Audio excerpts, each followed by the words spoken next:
चालाक बीवी। श्याम और राधा रायगढ़ गांव में रहते हैं।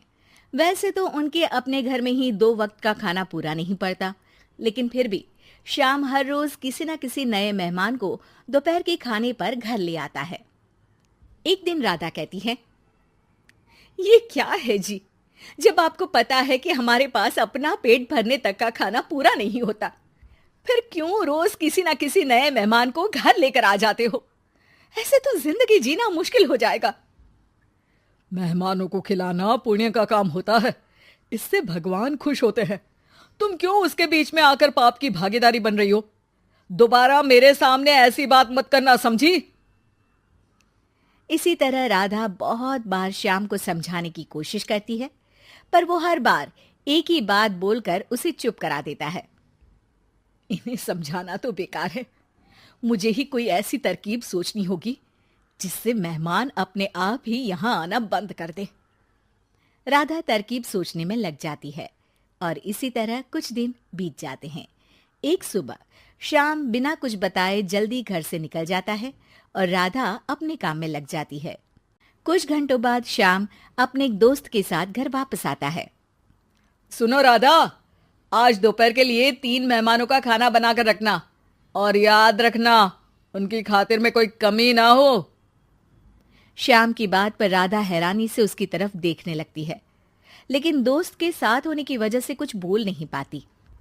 घर में तो ठीक तरह से 2 लोगों के खाने लायक तक दाल चावल नहीं है, और इन्हें मेहमान बुलाने हैं। बस अपना अपना बोलते हैं, दूसरे की तो कभी सुननी ही नहीं है।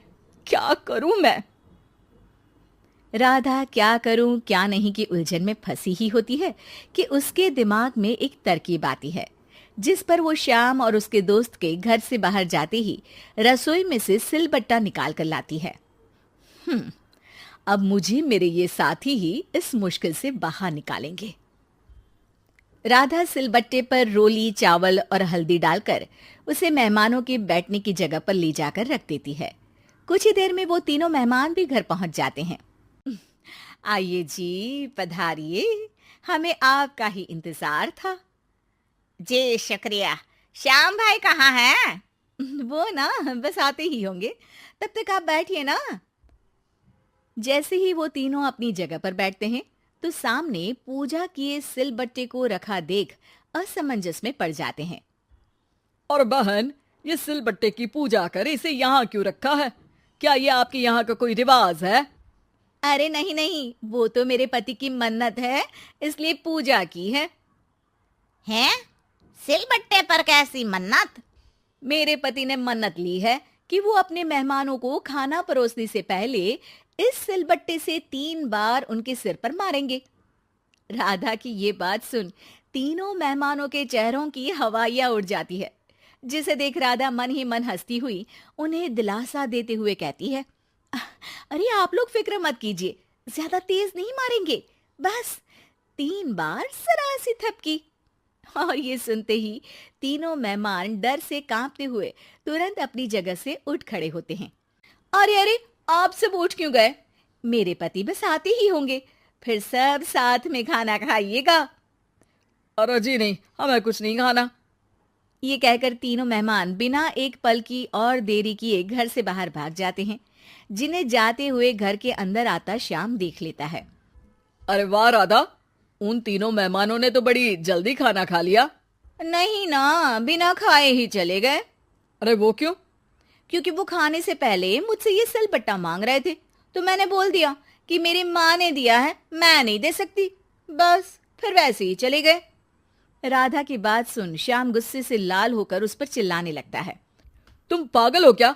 मेहमान को नाराज कर दिया। मेहमान जो मांगे उन्हें वो देना हमारा फर्ज है। इतनी सी बात तुम्हें कब समझ में आएगी?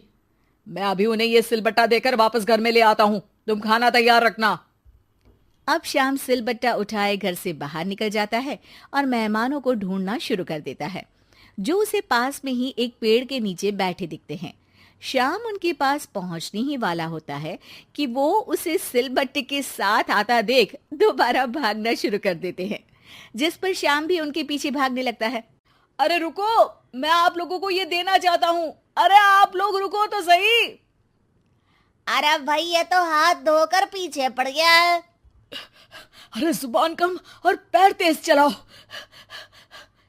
वो तीनों पिटाई के डर से और ज्यादा तेज भागने लगते हैं।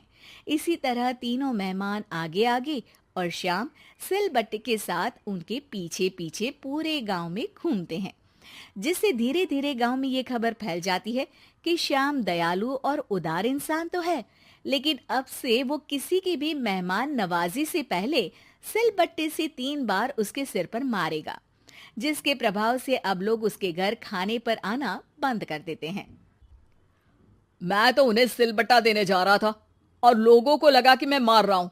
कितना बड़ा बेवकूफ हूं। अब मेरी ही वजह से कोई यहां खाने पर आने के लिए तैयार नहीं है। इस तरह राधा अपनी होशियारी और सिलबट्टे की मदद से श्याम के मेहमानों वाली आदत से छुटकारा भी पा लेती है और घर की शांति भी भंग नहीं होती। जरूरी नहीं कि हर जंग हथियार से ही लड़ी जाए। कुछ के लिए सिर्फ दिमागी चाल ही काफी होती है, और अगर शांति के साथ अच्छे से दिमाग लगाकर सोचा जाए तो मुश्किल से मुश्किल समस्या का समाधान मिल ही जाता है।